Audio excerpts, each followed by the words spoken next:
Olá pessoal, sejam muito bem-vindas e muito bem-vindos a mais um episódio do nosso Fala Ansiedade. Hoje, terça-feira, dia 1º de junho, 9 da noite. Estamos começando o episódio número 107 do nosso Fala Ansiedade. Hoje vamos ter uma participação muito especial e um tema muito interessante que vira e mexe, as pessoas me perguntam. Inclusive, eu acho que num plantão Fala Ansiedade, há um dia atrás, me perguntaram, que é: será que eu devo procurar um psicólogo ou será que eu devo procurar um psiquiatra? E aí, você já ficou com essa dúvida? Será que eu devo procurar um psiquiatra? Será que eu devo procurar um psicólogo? Principalmente, talvez, se eu sinto que a minha ansiedade está me trazendo sofrimento, talvez trazendo sintomas físicos e emocionais. E aí? E eu procuro um ou outro, fico nessa dúvida, acabo não fazendo nada. Como é que você tá? Você tem essa dúvida também? Você tá me ouvindo bem? Se quiser falar da onde você fala, e se tá me ouvindo bem, a gente vai aquecendo por aí. Como eu falei, a gente vai ter uma participação muito especial, porque eu podia falar aqui, então, já que eu sou psicólogo, eu falo, não, procura um psicólogo, deixa o negócio de psiquiatra pra lá. Mas longe de mim de falar isso. Inclusive, eu quis convidar um psiquiatra também pra gente trocar essa ideia aqui, pra gente bater esse papo aqui. Oi, Maria. Maria Araújo, né? Falando da Bahia. Legal, Edilene. Oi, Wesley. A Luciane de Anápolis, Goiás. Legal. A Kira de Santo Antônio dos Lopes. Wesley do Acre. Legal. Fala, Bruno. Sim, ouvindo bem. A Késia está ótimo. A Sônia, que bom. Boa noite, pessoal. Tudo bem por aí?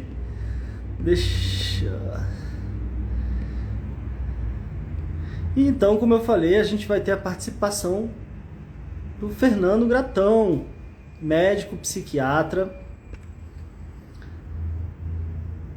Provavelmente ele deve estar entrando aqui. Ouvindo bem. Opa, já estou vendo ele por aqui. A Sônia de São Francisco de Assis, no Piauí. Opa, deixa eu já chamá-lo aqui.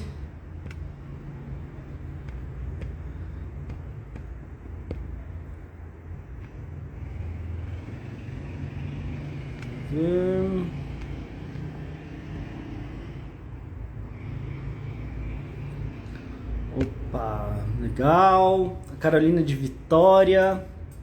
Vitória da Bahia ou Vitória do Espírito Santo?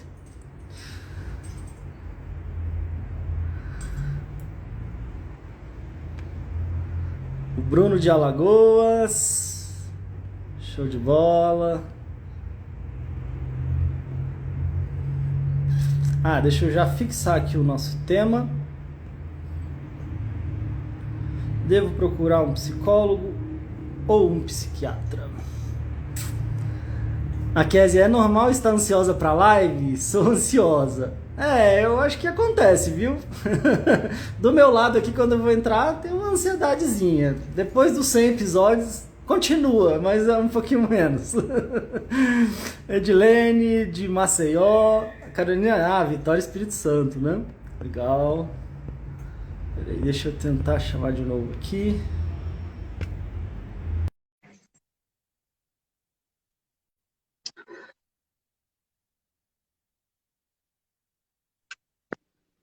Opa! Olá, Oi, Fernando, boa boa noite, noite. Pedro. Tudo bem? Tudo jóia? Bom, Ótimo. Fernando, primeiro, legal, tá? Queria primeiro te agradecer aí o convite, né? E a gente tinha falado já há um tempo, mas acabou passando rápido também. A gente estava até na dúvida de como é que seria o tema, né, do nosso bate-papo. E eu acho que nessa Sim. época que a gente estava conversando, alguém me perguntou: será que eu devo procurar um psicólogo ou um psiquiatra? Eu falei: opa, eu acho que eu achei o nosso tema para o nosso bate-papo, né? Então, Fernando, quero muito te agradecer e talvez até se você pudesse, de repente, se apresentar um pouquinho. Eu tenho algumas, além dessa pergunta, né? Devo procurar um Sim. psicólogo, um psiquiatra. Tem algumas perguntas que o pessoal está me fazendo no Stories. Mas aqui a gente Uhum. também não combinou, não tem nada scriptado aí, né? Então, eu queria que se você Isso. pudesse, de repente, se apresentar um pouquinho. e a gente vai conversando aqui. E eu estou com algumas perguntas na manga aqui. E se o pessoal quiser também, ele der tempo do nosso papo, eu vou tentar ficar de olho na nossa conversa e de olho no chat aqui para a gente, talvez mais para o final, também responder algumas perguntas, se tiver tudo aqui para você. Beleza, Pedro. Obrigado. Te agradeço demais pelo convite. Fico super feliz de poder participar aqui e contribuir para essa grande conversa aberta aqui, né? Que sem dúvida alcança muita gente, né? Me apresentando, meu nome é Fernando, eu sou médico psiquiatra, né? Sou médico graduado lá pela Universidade Federal de Goiás, sou goiano, né? Legal.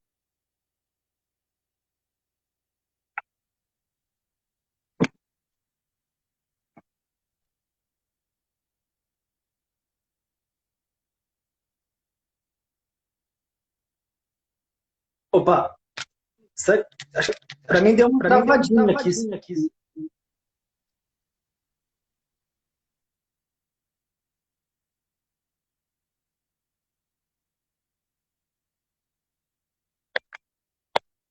Pessoal, se vocês puderem me falar, de repente vocês acham que eu estou travado aqui, o Fernando travou. O que vocês estão vendo aí para dar uma dica aqui para a gente ajustar?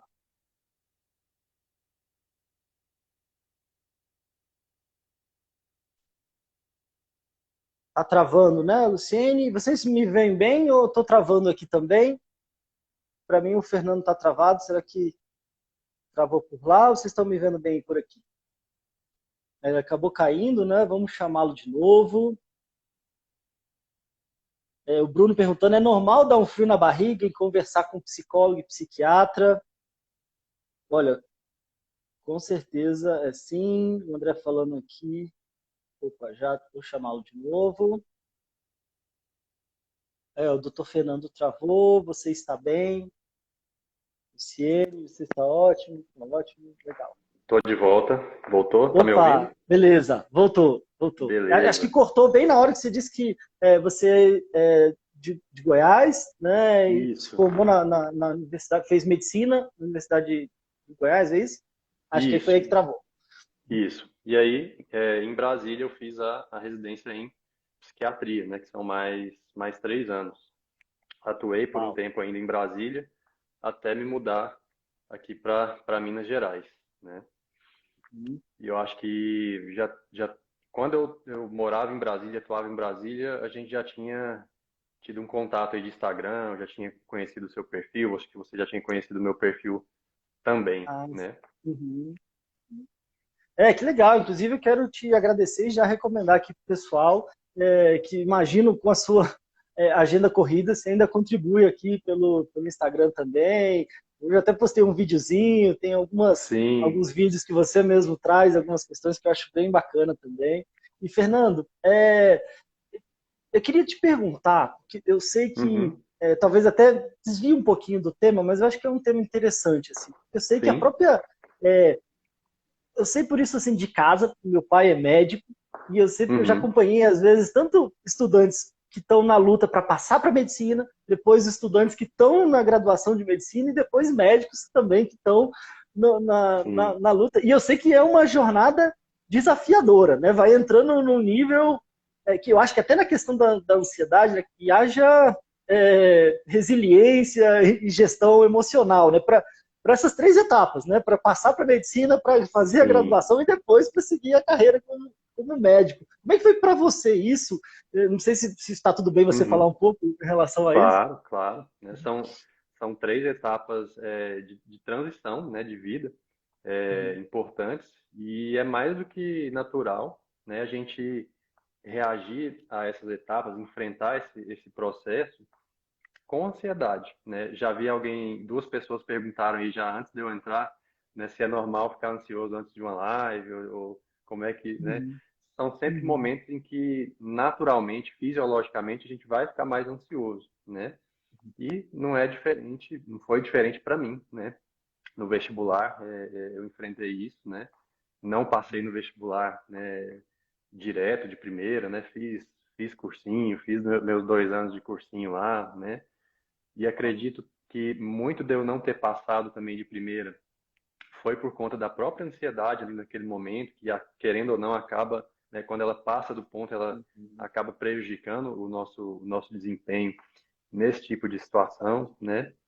E na faculdade também a gente passa por isso, né? Porque a gente vai subindo degraus, a gente vai aumentando aos poucos ali o nível de dificuldade, de contato com pacientes, né? De exposição.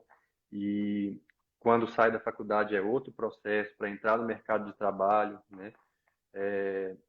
Na medicina, né? Eu acredito que nos cursos de saúde em geral, né? Que envolvem Sim. uma questão prática ali de lidar com outras pessoas, acredito que na psicologia deva ser assim também. A gente enfrenta uma Sim. ansiedade, né, de sair da faculdade com a sensação de que não sabe nada, de que saiu muito cru e aí ter que se deparar com a prática ali, né, na vida real. Então são momentos em Peso que da eu também enfrentei responsabilidade, né? Da ansiedade. preocupação, né? Sim, sim. Então, eu diria que é mais a regra do que a exceção. É, ficar ansioso diante de situações como essa, né? Sim, sim, com certeza. E legal, Fernando, até você está trazendo isso, né? E o quanto de desafio, de luta, né?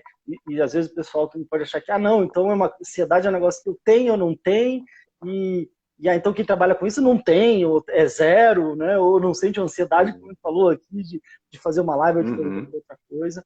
E ao mesmo tempo, uma coisa que eventualmente eu converso com profissionais da área de saúde, que a gente tem a oportunidade de bater um papo, é, uhum. é o desafio da própria saúde dos profissionais da área de saúde também, né? Porque às vezes, seja Exato. isso, né? Nessa questão da pressão, seja a questão da responsabilidade, seja a questão às vezes dos turnos, dos horários, e eu já quero inclusive reconhecer, né? Como você falou, tantos desafios e imagino que em relação a estudo, em relação a todo o preparo, então é uma dedicação muito grande ao longo de muitos anos, né? Como você falou, só a residência depois de ter feito medicina foram mais 3 anos. Então quero Sim. validar e honrar e agradecer muito o fato de você estar aqui.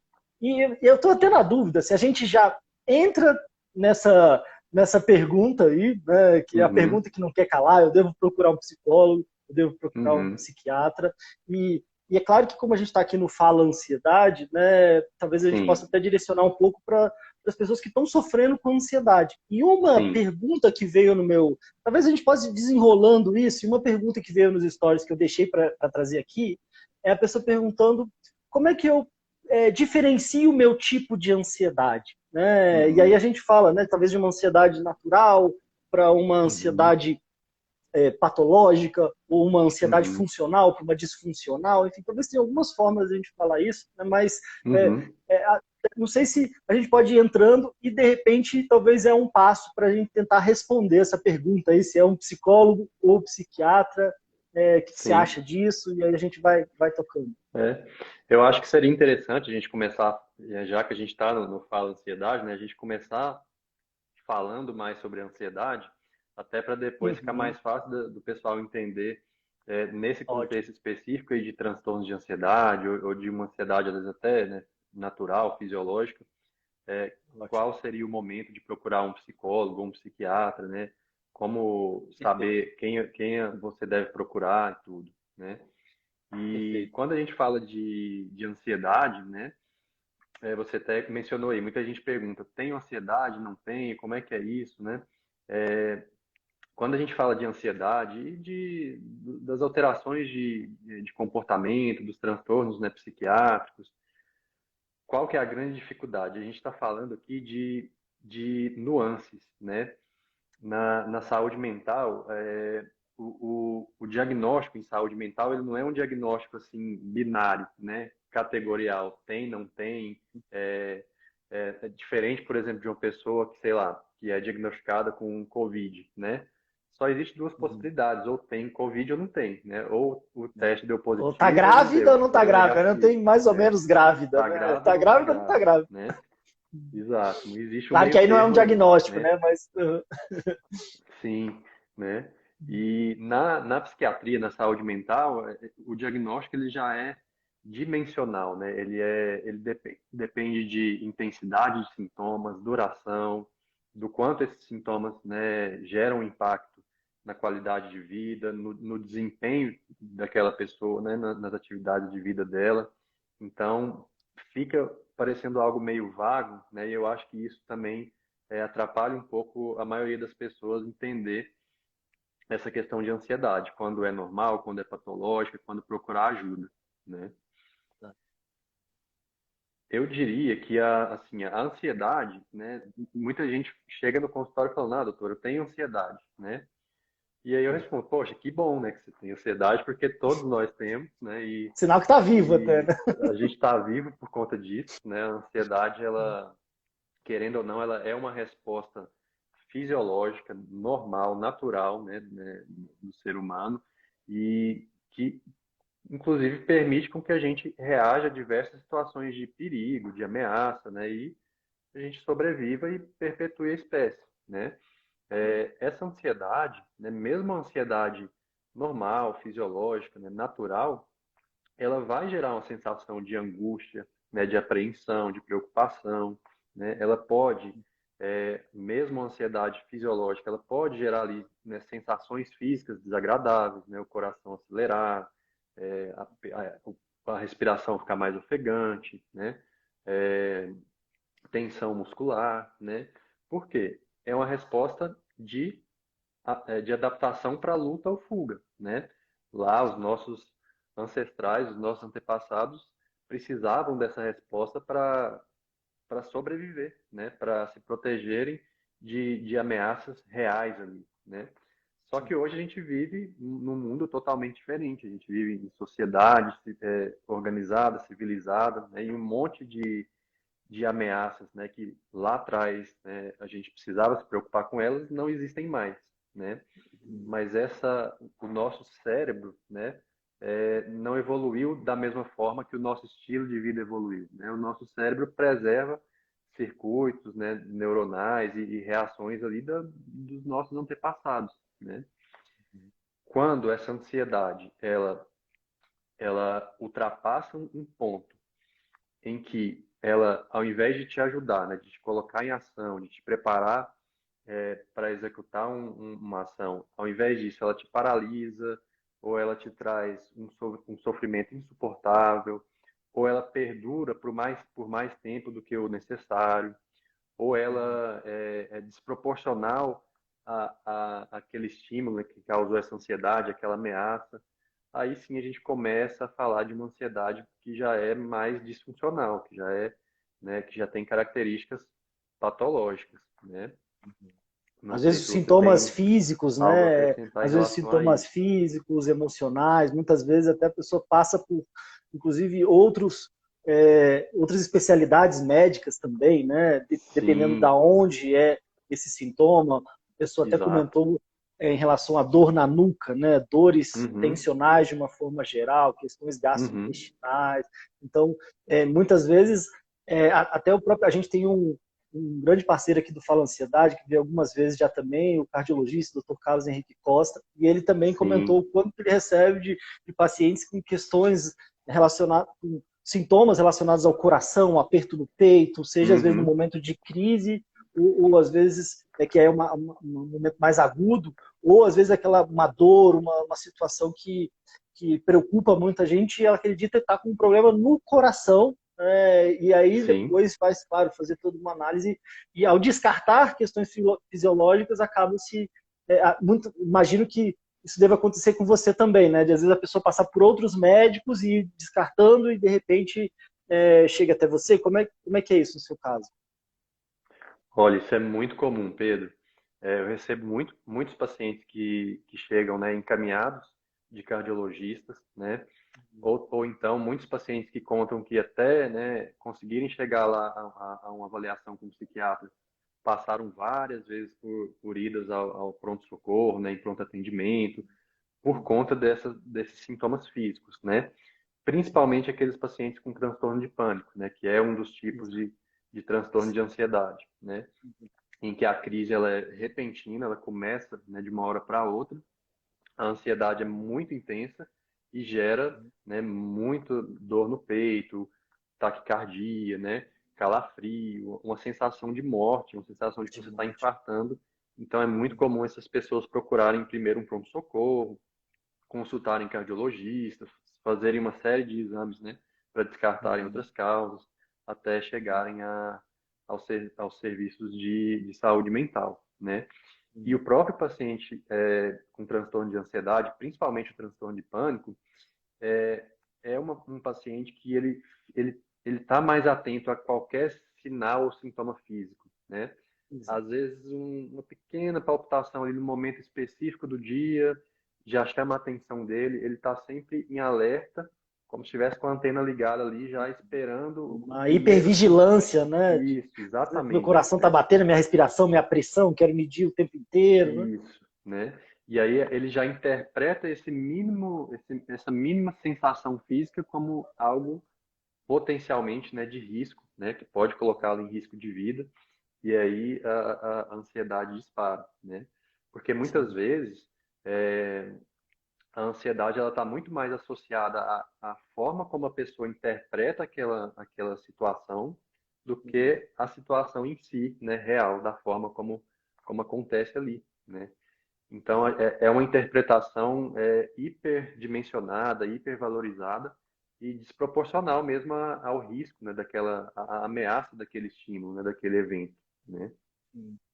Com certeza, nossa, você tocou em dois pontos. Esse, por último, eu até às vezes brinco, né, que a pessoa, ela sai daqui, ela paga uma grana para fazer uma viagem, tem todo um trabalho, tira visto, paga uma grana para Uhum, ir lá para os Estados Unidos, para ir para um parque, para ficar horas na fila, para ir para um brinquedo, para ficar rodopiando lá e tendo a sensação de que está morrendo, e sai dizendo que sim, foi a melhor coisa da vida, que foi uma experiência ótima, exato. de uma roda, de uma montanha russa, né?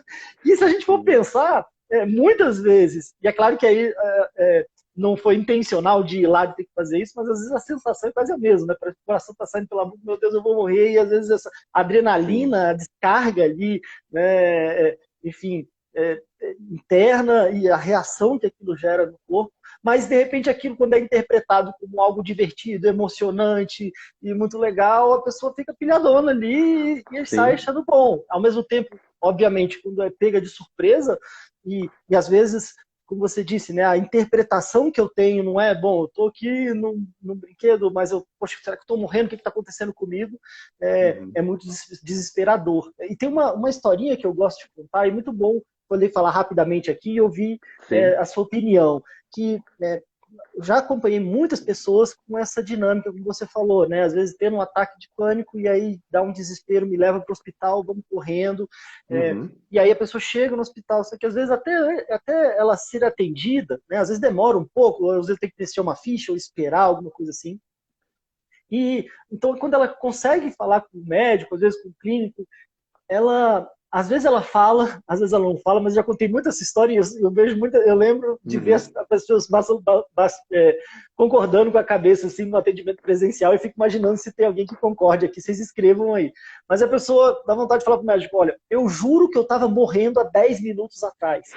Porque às vezes é o tempo ali, seja do momento sim, da duração mesmo do pico ali do ataque de pânico, às sim, vezes eu tendo a crer também que quando a pessoa chega no hospital, ela naturalmente já se sente mais segura. Bom, agora se eu tiver um troço de exato, vez aqui, vão me acudir. Né? Então, às vezes, essas duas coisas, né? O fato do tempo mesmo, e às vezes uhum, essa sensação, mesmo que não tão consciente assim, de que se eu tiver um troço aqui, vão me salvar, faz com que, de repente, na hora que a pessoa vai conversar com o médico, eu juro que eu estava morrendo.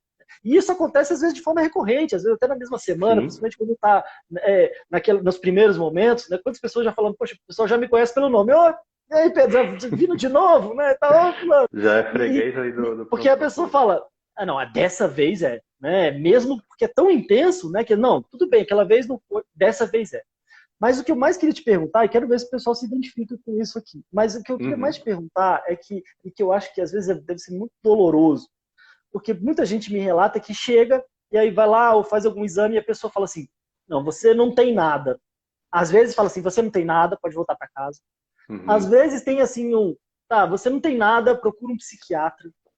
uhum, E às vezes essa dinâmica não tem nada, né? A pessoa, pô, como não tem nada? Né? Eu acho que esse é um ponto que vira e mexe as pessoas sim. falam aqui comigo, e eu imagino se você não tem escuta histórias parecidas, e aí o que você poderia falar disso? Talvez essas três coisas, da montanha-russa, dessa dinâmica ali Sim, do tava morrendo há 10 minutos atrás, e essa que eu acho dureza, né? Ouvir esse não, você não tem nada, né? sim. Da montanha-russa é muito isso, né? É a interpretação e é interessante notar que não existe um padrão, né? Às vezes a mesma pessoa que se divertiu muito lá na montanha-russa, né? Mas às vezes para Verdade, chegar lá sei lá, nos Estados Unidos, ela custou conseguir entrar no avião e teve que verdade. tomar remédio para suportar o voo, né? Nossa, Mas lá imagina. no parque de diversões ela conseguiu se divertir, encarar aquilo sem problemas, né? Isso não existe uma forma, um padrão bem definido, né? Verdade. É, isso que você mencionou do pronto-socorro, né? É muito comum. Muitos pacientes, né, relatam idas frequentes ao pronto-socorro mesmo já conhecendo a crise, tendo tido outras crises, né, previamente, esses pacientes, ao menor sinal, ao menor indício, né, de um desconforto físico, de uma crise se iniciando, eles costumam rapidamente procurar um pronto-socorro. E aí entra a questão que você mencionou do ambiente, né? Muitas vezes, no transtorno de pânico, principalmente, na agorafobia, que é uma ansiedade muito relacionada à sensação de você estar em algum ambiente em que você se sente desprotegido, você se sente com medo de passar mal, de ter uma crise de ansiedade, não conseguir um socorro, uma ajuda. Esse tipo de situação, quando o paciente ele chega num serviço de saúde, é muito comum que naturalmente ele vá se acalmando ali. Às vezes na fila de espera, sentado ali na recepção, ou às vezes quando entra no consultório e começa a conversar com o plantonista, com o médico, às vezes só de ir conversando ali a ansiedade vai baixando. E, querendo ou não, a duração de um ataque de pânico ou de uma crise de ansiedade, né, menos intensa, costuma ser rápido, né? Vai durar minutos, ali 10, 15 minutos, 20 minutos no máximo, né? Sim. É, e aí é que tá, né? Muitas vezes o paciente, quando ele chega já para conversar com o médico, ele já não está com aquela ansiedade, já não está com todos aqueles sintomas.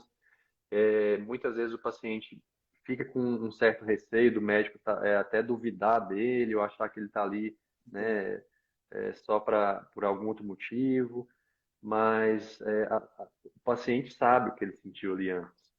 E por isso, ouvir uma frase dessa, né, depois de uma avaliação, ou depois de fazer um monte de exame, ouvir uma frase, você não tem nada, é cruel, né?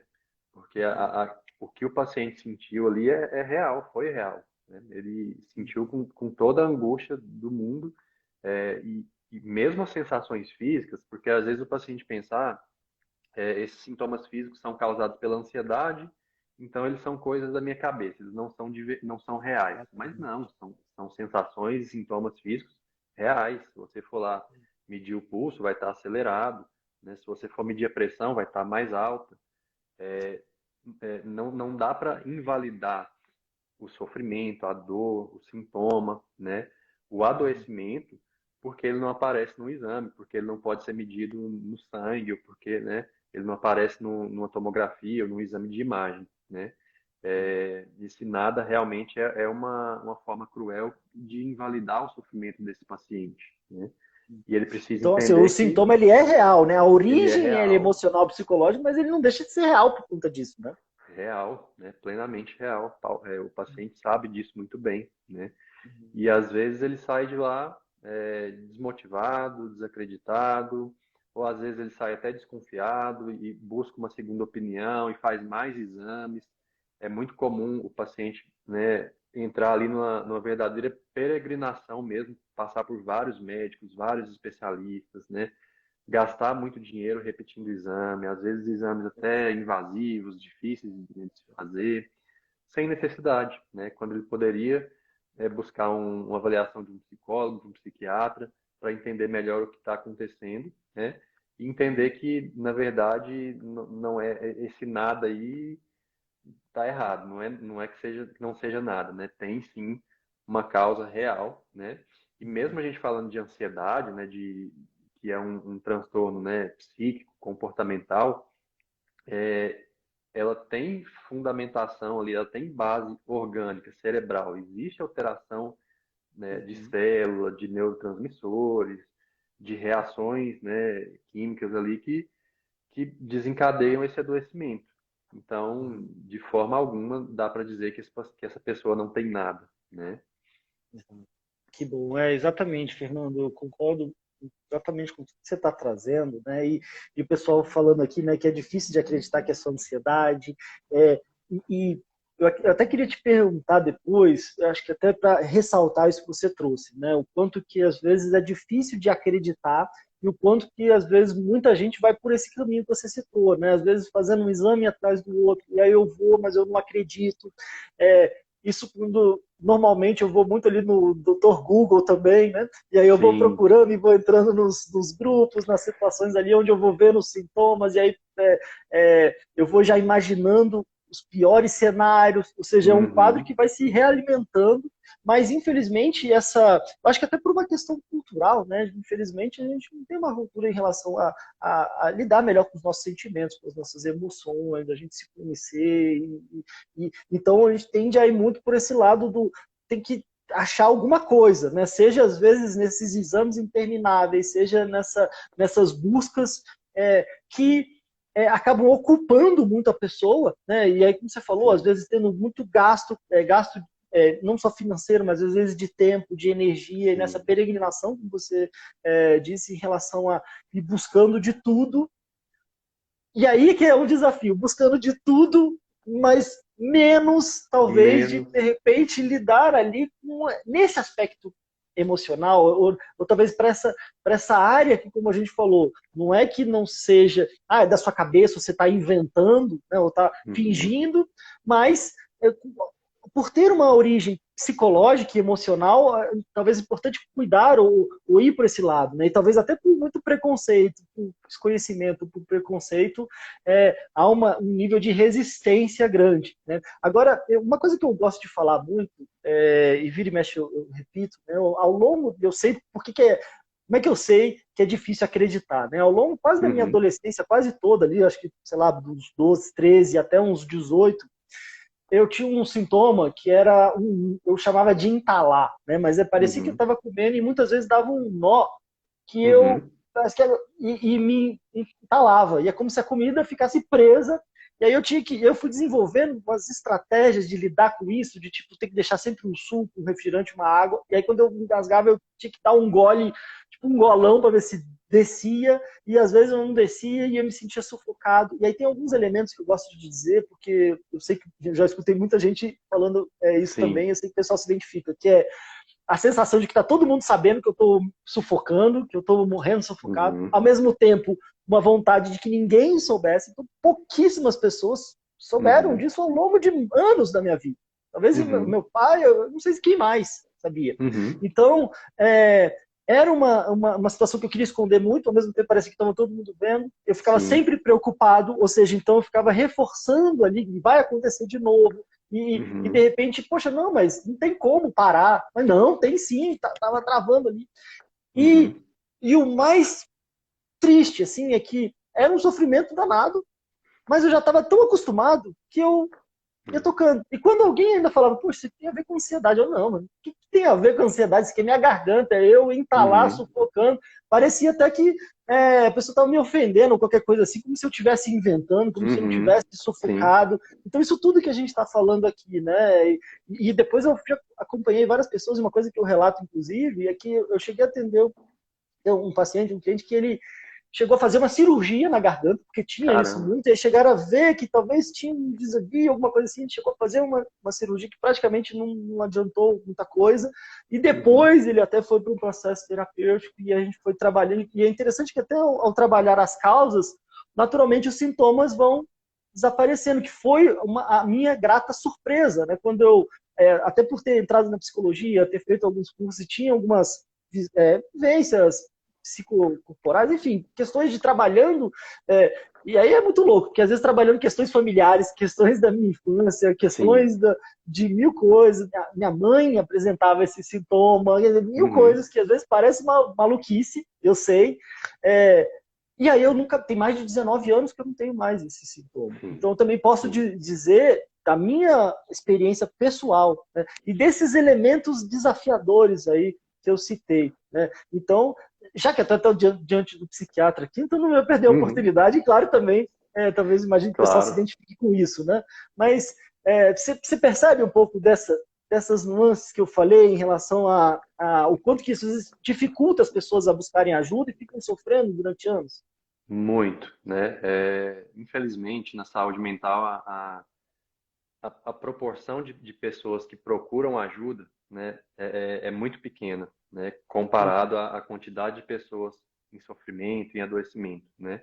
E aí eu também tenho, né, uma experiência pessoal nesse sentido, assim, de contar, em relação à ansiedade mesmo, né? Também ali no período de adolescência, início de idade adulta, né? Aquela transição ali, né, de ensino médio, faculdade, né? Foi um período que eu também sofri bastante com ansiedade, né? Principalmente uma ansiedade social, né? Que aparece muito nos quadros de fobia social, né? E que começa a prejudicar mesmo o desempenho da pessoa em diversas áreas de vida ali, né? De Sim. socialização, de relacionamentos, né? Então, mas às vezes, é igual você falou, a gente vai desenvolvendo estratégias para meio que se adaptar e deixa ele daquele jeito mesmo, vai dando um jeitinho, né? É, mas chega um momento em que isso não é mais possível, né? Às vezes a demanda de vida vai aumentando, né? E essas adaptações que a gente vai arranjando não funcionam mais, né? No meu caso, por exemplo, né? O sinal de alerta foi já no início ali da faculdade, quando a gente começou a ter que entrar em contato com pacientes, realizar atendimentos, né? E eu percebi que eu tinha esse incômodo exatamente que você relatou aí, de não conseguir, eu via que eu não ia conseguir atender um paciente lá no início da faculdade, sendo observado, né, pelo professor ou pelo grupo de colegas, por essa sensação que eu tinha de que, poxa, todo mundo estaria prestando atenção, ia perceber que eu estava nervoso, né? Então, essa sensação, a ansiedade, ela gera uma sensação muitas vezes de inadequação, de que você. E aí, principalmente quando a gente fala de ansiedade social, né, de fobia social, ela gera uma sensação de que você não está adequado naquele ambiente, de que seu comportamento não corresponde ao esperado ali, de que todo mundo está ciente daquilo, está te observando, está te julgando, né? E isso tende a te deixar mais ansioso, né? Porque vai virando um ciclo que se autoalimenta, né? Beleza, assim, é normal uma pessoa ficar ansiosa, sei lá, diante de uma primeira exposição, né? Um primeiro atendimento, ou diante, sei lá, de uma apresentação, né? Falar em público, natural, muita gente fica ansioso diante disso.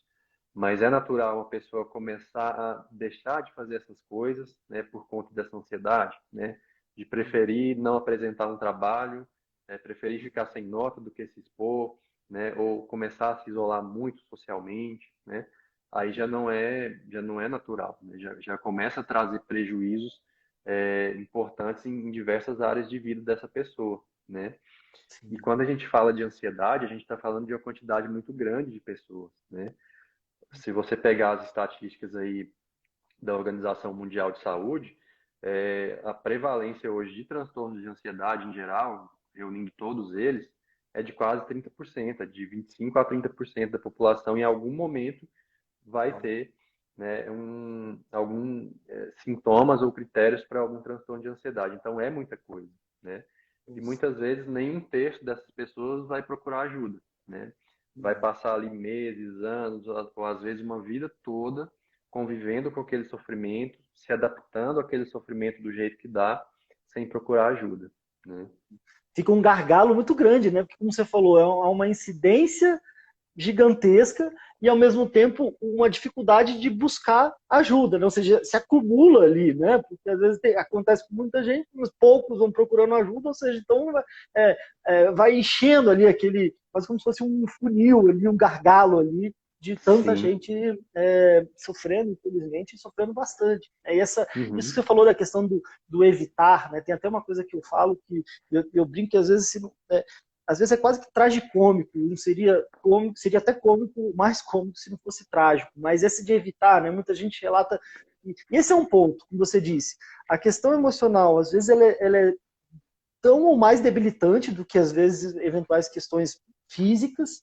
Ao mesmo Uhum. tempo, com essa dificuldade de buscar ajuda, né? E isso vai afetando as diversas áreas da minha vida e às vezes vai paralisando diversas áreas da minha vida. Ou seja, afeta de uma forma muito ampla. E às vezes a pessoa, não, eu não vou mais dirigir porque eu posso ter uma crise dirigindo, ou não vou mais pegar o Sim. ônibus, ou não vou pegar o avião, como você disse, ou não vou mais para a faculdade, ou não vou mais para o trabalho, ou às vezes eu não vou sair Uhum. mais de casa porque eu Sim. não quero ter uma crise, eu não vou num show, eu não vou encontrar família. E aí eu fico em casa tendo crise. Né? Então, Sim. essa é a ironia sofrida de É. que eu paro a minha vida, e aí Uhum. então já sei, vou parar a minha vida porque eu não vou ter mais as crises. Mas nem isso, né? Porque às vezes eu fico tendo em casa. Então, talvez é interessante trazer o quanto que esses movimentos de só evitar, né, e de só ir empurrando ali, Uhum.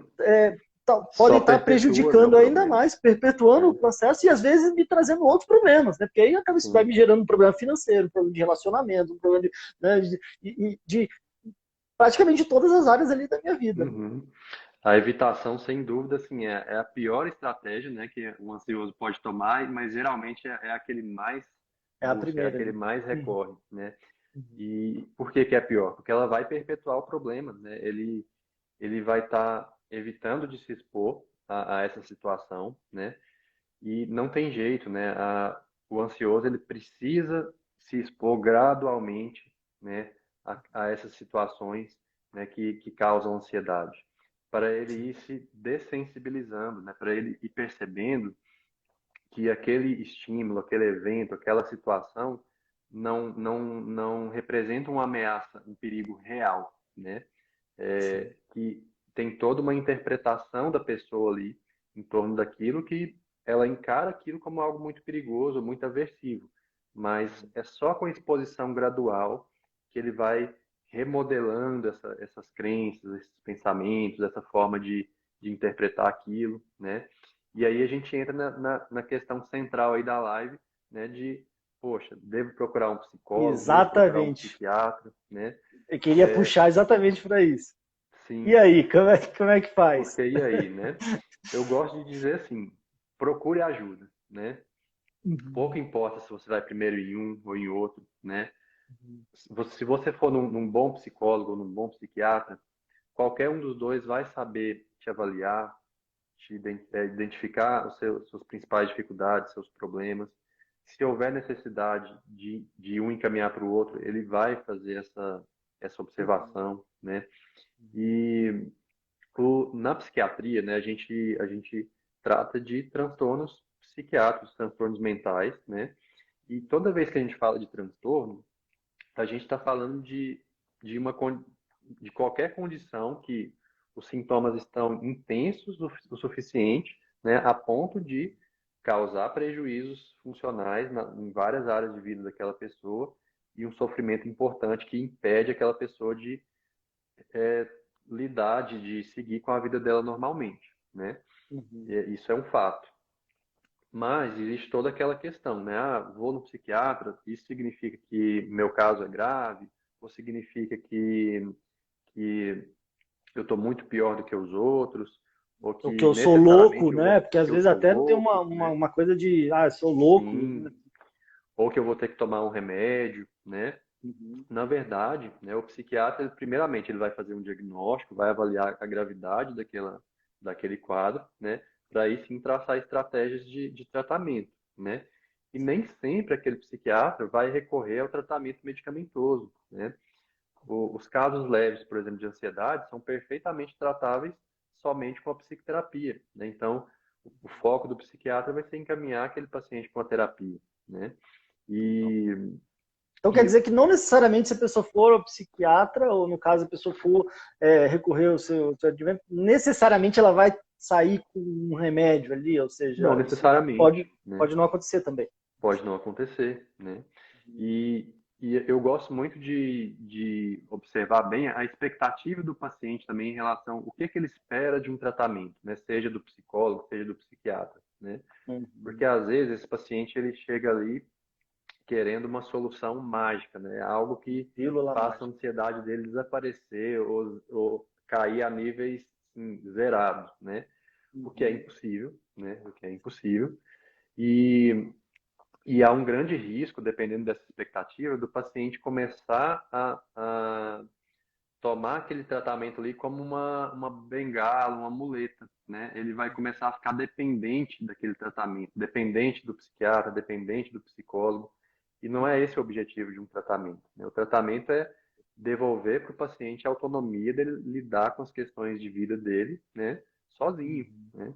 É, então, seja um tratamento medicamentoso, seja uma psicoterapia, ou muitas vezes a combinação dos dois, que é o que a gente tem de melhor nível de evidência hoje, né?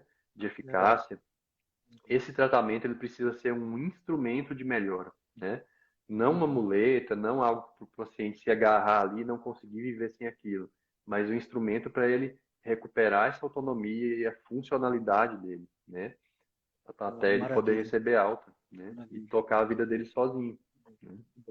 Ou seja, então, Fernando, a gente aqui, e foi bom essa contextualizada antes, né? Não foi só para segurar a audiência aqui no final, para responder a pergunta, procura um psicólogo Não, de forma ou um alguma. psiquiatra, e eu acho muito interessante até a gente estar podendo conversar, e de novo, quero te agradecer, até porque às vezes, eu não sei se isso já, talvez isso houve já no passado, né? Mas essa ideia de que psicólogo acha que psiquiatra é besteira e vice-versa, psiquiatra acha que terapia é besteira e só o remédio vai funcionar, e eu acho que eu quero crer que isso já foi o tempo disso, né? E como você falou, acho que buscar Igualmente. bons profissionais, essa parceria, inclusive, ela pode ser muito interessante, né? Seja para, no caso, às vezes, minimizar o sofrimento, até como a gente estava falando de um transtorno de pânico, de crise de ansiedade, quer dizer, o quão debilitante não é, o quão sofrido é, e às vezes é até difícil da pessoa ter forças para buscar um processo e talvez tratar ali de dentro para fora e não precisa ficar sofrendo tanto e ter esse apoio médico e a questão do medicamento pode ser sim, como você disse, uma associação importante e ao mesmo tempo também não acreditar que então é uma coisa que eu vou tomar aqui e pronto, e vai resolver tudo, né? E às Exato. vezes muita gente se queixa, não, mas eu tenho uma tia, ou eu vi alguém que está tomando há 10 ou há 15 anos, ou acreditando que só aquilo vai resolver, e infelizmente aí acaba também sendo, se criando um problema mais crônico, inclusive. Né? Sim. E acho que essa ideia, como você falou, talvez os dois, ou buscar ajuda e de repente um poder, talvez até encaminhar para o outro. Então, achei demais essa sua pergunta. Eu queria, já estamos chegando aqui para o final, papo bom, tem isso que passa rápido. Passa Mas eu acho rápido. que em relação a essa questão do remédio, primeiro que eu tenho todo um cuidado e eu acho que é um nível de responsabilidade. Muita gente vem me perguntar, às vezes até vem falar aqui nas lives, eu tomo esse, eu tomo aquele, eu nem leio, eu nem falo ou divulgo qualquer nome de medicamento, primeiro Uhum. porque eu não sou médico, né, muito Uhum. menos psiquiatra, e ao mesmo tempo essa cultura de minha tia toma, eu vou tomar o que a minha tia toma ali, ou o que a minha avó toma, ou aí eu vou tomar, ou o médico fala para eu tomar um, eu vou tomar dois, aí quando eu volto Uhum. lá, ele não melhorou, aí eu não sei se eu tomo um, ou se eu, e eu não falo que eu tomei meio, ou tomei dois, Uhum. ou que eu parei, ou que eu fiz um samba ali, que um falou o outro, eu tomei metade do que um falou, metade do que o outro falou, eu não sei se você já ouviu essas histórias, mas Uhum. é um negócio que é danado, né? Então, eu acho que Acontece muito. acontece muito, né? Então, eu queria talvez eu ter essa oportunidade, esse finalzinho, de você talvez poder falar um pouco o que você acha que seria, parece óbvio, mas é bom a gente falar Uhum. sobre isso, né? Que como que você deve começar a tomar um remédio e tomar, só com, claro, é óbvio, mas é bom ressaltar, né? Qual que seria a orientação médica Sim. individualizada ali, né? Não é porque eu conheço alguém que está ali, já me vê um para eu experimentar, né? Uhum. Acho que não é por aí. E um outro ponto, e que eu acredito que é muito importante também, que qual que é a hora de eu parar? Porque também tem Uhum. isso, né? Às vezes, como você falou, às vezes eu Sim. dou aquela melhorada e de repente eu quero largar de vez, ou Uhum. eu tenho principalmente nessa questão do parar, né? Eu acredito muito, inclusive, da pessoa poder voltar ao médico que receitou e Sim. poder ajustar isso, programar, entendendo que ela está atuando nas causas também, entendendo até o que foi que chegou aquele ponto para começar e podendo reajustar algumas questões da vida, às vezes interna ou externas, e aí ter Sim. esse acompanhamento médico. Mas eu queria também aproveitar a oportunidade de você aqui para falar um pouco disso. Qual que seria então o momento de começar a tomar o medicamento, como fazer isso, e qual que seria o momento de parar, ou de interromper, ou enfim, qual que seria a melhor forma disso também? Sim. É preciso ter muito cuidado com isso, né? Essa questão de remédio. O tratamento medicamentoso, ele é, sim, individualizado, né? Remédio para ansiedade não é tudo igual. Assim como nenhum paciente é igual ao outro, né? Você tem diversas variáveis aí de história de vida, de questões genéticas, de traumas ao longo da vida, né? De perfis diferentes, né? De ansiedade, diferentes tipos de transtorno de ansiedade. Então, não dá para criar uma receita de bolo, né? Que vai funcionar para todo mundo, né? Tem pessoas que têm alguma outra comorbidade, alguma doença clínica que pode contraindicar o uso de uma outra medicação, né? Ou usa outros remédios que podem interagir ali com o que a gente vai prescrever. Então, é muito importante que o paciente seja avaliado, de preferência, por um psiquiatra, para se ver essa questão de qual remédio utilizar, né? Sim. Evitar não, está proibido isso de pegar remédio de parente, de vizinho, porque funcionou com um, funcionou com o outro, né? Às vezes um grupo, Isso né, é na muito internet, no perigoso. Facebook, né, o pessoal mostra a caixa do remédio, ó, esse é bom, ó, não, esse é Sim, ruim, toma esse, sim, né? né? É danado isso, né? E a gente tem remédio que vai ser mais indicado para ser usado ao longo de todo o tratamento. A gente tem remédio que é mais já utilizado ali no início para um alívio mais imediato. Então, são medicações diferentes, né? E isso tem que ser individualizado, né? O início de um tratamento medicamentoso, ele vai ser, ele vai se dar nos casos, né, moderados e graves, né? Os casos leves podem ser encaminhados, né, para tratar somente com a psicoterapia, né? A não ser que o paciente queira, de fato, iniciar um tratamento medicamentoso por escolha dele, numa decisão conjunta ali com o psiquiatra. Os casos leves podem ser manejados com terapia, com mudanças de estilo de vida. Mas casos moderados e graves, né, a gente já tem indicação de iniciar o tratamento medicamentoso também, e aí de preferência combinar com a terapia, né? Uhum. E a fase inicial de tratamento, que decorre ali principalmente no primeiro mês de uso, é o período que a pessoa vai estar se adaptando ao remédio, né, lidando com, às vezes, alguns efeitos colaterais ali de início, que geralmente são leves, né, são autolimitados no tempo, né? Essa fase aguda dura em torno aí de 4, 6 semanas, e geralmente em 8 semanas, né, em 2 meses, o paciente já obteve uma melhora, um efeito pleno daquela dose da medicação, e se segue ali a fase que a gente chama de uma fase de manutenção do tratamento, né? Porque a gente precisa primeiro tirar o paciente da crise, do momento agudo, muito sintomático, mas uma vez que o paciente recuperou, a gente precisa garantir uma estabilidade. E isso leva tempo, né? O remédio ele precisa estabilizar ali os circuitos neurais, os neurotransmissores, para que esse paciente consiga depois tirar o remédio e continuar bem, né? A gente precisa prevenir recaídas, né? E esse cuidado é importante porque os transtornos de ansiedade, se não forem bem tratados, eles tendem a se cronificar, a gerar muitas recaídas ao longo da vida, né? Esse tempo Até, de desculpa te manutenção. interromper, eu até tenho Sim, um comentário aqui da Joiciane, que eu acho que é bem isso que você está trazendo. Ela falou que trato depressão e ansiedade, tentei parar com o remédio, foi terrível ficar sem e fiquei 10 vezes pior. Né? Ou uhum, aqui o pessoal comentando, né, que eu não posso tirar de uma vez, e o quanto que isso, até nessa fase, como você falou, da manutenção, muita gente fala, ah, não, cara, que bom, maravilha, estou bem, deixa isso para lá, e é, aí a coisa vem, né? Mas desculpa te interromper, mas é sim, muito tudo bem. comum isso, né? Esse é o momento crucial, né? Que é o momento que o paciente já está bem, está se sentindo bem, vida normal. E a primeira coisa que ele pensa é, poxa, estou bem, já posso tirar o remédio, né? E não é bem assim. A gente precisa de pelo menos fechar os 6 meses ali de manutenção, mas isso, dependendo do caso, pode se prolongar um pouco mais. E na hora de tirar, façam isso, né, com orientação do médico que estava te acompanhando, que prescreveu o remédio, porque não é simplesmente chegar e parar de usar de uma hora para outra, né? Se você fizer isso, igual a seguidora aí que fez a pergunta, né, você vai realmente sentir mal, sentir desconforto, ter uma sensação de ansiedade, cabeça pesada, irritabilidade, insônia, né? A gente fala que a gente precisa fazer um desmame da medicação. Essa retirada é gradual, a gente vai reduzindo dose aos poucos até conseguir tirar, né? E claro que ajuda muito se a pessoa tiver se engajado nos outros pilares aí do tratamento, feito a psicoterapia, né? Feito mudanças de estilo de vida, tá fazendo atividade física, né? a psicoterapia é uma arma poderosa nesse momento, porque ela aumenta muito a chance do paciente ficar bem sem o remédio e manter uma estabilidade depois da alta, né? Tem ensaios aí, estudos mostrando benefícios da terapia até 2, 3 anos depois, até 5 anos depois da alta, né? Depois que o paciente recebeu alta. Então, é um instrumento fundamental. Bom, Fernando, poxa, e que bom que a gente está aqui ainda justinho com o tempo. Começamos 9 horas, são 5 para as 10, 4 para as 10 aqui. Sim, O seu nome é Fernando Gratão, né? isso. Você me perdoa, mas eu me sinto gratão aqui de ter a sua presença, viu? Você deve ter vivido essa E piada sem graça eu muitas não vezes na preciso sua nem vida. dizer, o meu nome já fala também. Pois é. Mas, cara, muito obrigado mesmo, viu?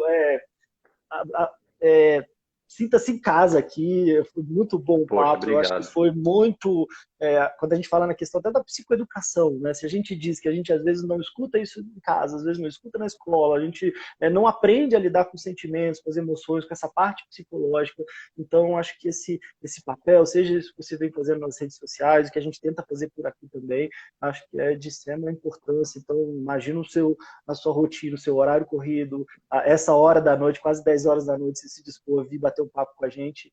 De verdade, eu quero muito te agradecer. E queria saber como é que o pessoal faz para te encontrar também. Não sei se você atende em Brasília ou atende em Uhum, Minas, como é que é isso? uhum, Tem a questão do teleatendimento, como é que está isso ou sim. não? Como é que o pessoal te encontra por aqui?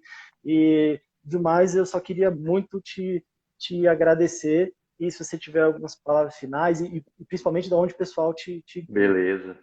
Eu que agradeço, Pedro. Fiquei muito feliz com o convite e é um prazer para mim ter participado aqui. A conversa foi ótima, realmente passou bem rápido, né? E Verdade. pode contar comigo para o que precisar. A gente sempre tem muito assunto para falar e nem sempre o tempo, Verdade, né, verdade. colabora com a gente. Mas qualquer dúvida, o pessoal pode recorrer no meu Instagram, pode mandar mensagem no direct. No meu Instagram tem o link lá com contato para agendamento, contato para tirar dúvidas, né? Apesar de estar aqui em Minas, eu realizo atendimento, né, via remota, online, por telemedicina, então eu posso atender pessoas de diferentes localidades, né, do país, continuo atendendo, inclusive, pacientes que já estavam acompanhando comigo aí de Brasília, e no meu Instagram tem um link lá de contato para quem tiver interesse ou E o quem estiver pessoal pode estar precisando. ouvindo pelo Spotify, então se você puder falar, então é @fernando. Fernando.gratão, Fernando Gratão, Fernando.gratão, sem o tio, sem o tá? tio, um gratal ali, né? Gratal, Sem o isso. tio, Fernando.gratal, mas Isso. Gratão. Poxa, Fernando, muito obrigado. Valeu, pessoal. Eu sei que passou aqui, com certeza, algumas perguntas. Acho que dessa vez a gente conseguiu dar um panorama geral. Acho que deu para a gente responder a pergunta base da nossa conversa e, quem sabe, eventualmente, a gente não pode ir pincelando alguns temas para fazer um recorte e poder aprofundar um pouco mais. Vai ser um prazer, Fernando. Tudo de melhor. Muito obrigado, pessoal. Tudo de melhor para vocês também. Tudo de bom. E Valeu, até a pessoal. próxima. Valeu, Pedro. Te agradeço. Fico à Valeu. Tchau, tchau. disposição. Valeu. Obrigadão.